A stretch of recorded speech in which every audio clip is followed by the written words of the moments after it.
بسم اللہ الرحمن الرحیم۔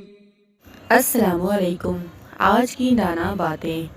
اگر آپ غلط ٹرین پر سوار ہو جاتے ہیں تو آپ پہلے اسٹیشن پر اترنے کی کوشش کریں، کیونکہ جتنا فاصلہ ہوگا واپسی اتنی ہی مہنگی ہوگی۔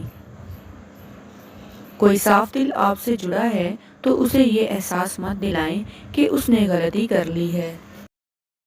محبت اور ہوس قطعی مخالف رویے ہیں، پر اگر دونوں کو تکمیل نہ ملے تو تسکین کے لیے دونوں پاگل پن کی حد کراس کر سکتے ہیں۔ زندگی اتنی تو سمجھ میں آنے لگی ہے کہ باتیں دل میں رکھنے سے رشتے کھوکھلے ہو جاتے ہیں اور باتیں کہہ دینے سے رشتے ٹوٹ جاتے ہیں۔ میرے پاس اب خاموشی کے سوا کچھ بھی نہیں۔ میں باتیں کرتی ہوں تو بات بگڑ جاتی ہے۔ لوگ بات مانتے ہی نہیں، ہاں مگر بات کا برا ضرور مان جاتے ہیں۔ دل کہتا ہے رابطہ کیا جائے، لیکن دماغ کہتا ہے عزت نفس۔ تمہیں کیا لگتا ہے وہ تم سے واقعی محبت کرتا تھا؟ کسی کو اذیت پہنچانا، کردار کی دھجیاں اڑانا محبت نہیں ہوتی میری جان۔ سانس لینے سے سانس ٹوٹنے تک کے سفر میں یقین کریں اگر کسی کا نقصان ہوتا ہے تو وہ آپ کی اپنی ذات ہے۔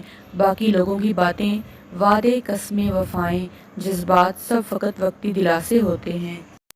ہماری کئی حسرتیں بس ہمارے اندر ہی گھٹ کے مر جاتی ہیں اور ہم پھر بھی اپنی خوبصورتی برقرار رکھ کر ہنستے مسکراتے ہیں، کسی کو اندازہ ہی نہیں ہونے دیتے کہ ہم کتنے بدصورتی سے توڑے گئے ہیں۔ سب سے بڑی غلطی لوگوں پر بھروسہ کرنا اور دوستوں کو رازدان بنا لینا ہے۔ سب سے زیادہ اذیت ناک اور بدترین دشمن وہ ہوتا ہے جو کبھی دوست رہا ہو۔